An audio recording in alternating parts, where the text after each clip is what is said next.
Well, how you all doing on December the 7th? I'm doing okay. And I'm just returning from my morning ride outside. And it's 41 degrees. And I'm thinking, you know what, Chuck? This is crazy. You do not need to be out here in the mornings. Wait until the sun comes up. Wait until it warms up. Jeez.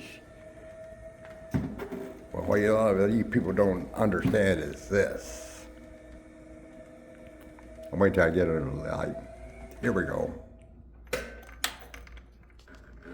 My prosthetics, when they get cold, they act like a refrigerator.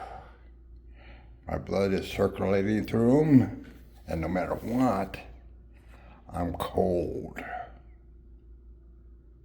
It takes hours for me to warm up.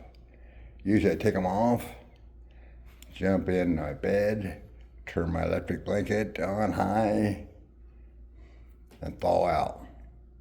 Yeah. Oh. Then on the other hand, in the summertime, they're like an oven. I need Situate and in my prosthetics, huh? Anyway, just something I've been putting up with since day one. Enjoy your day.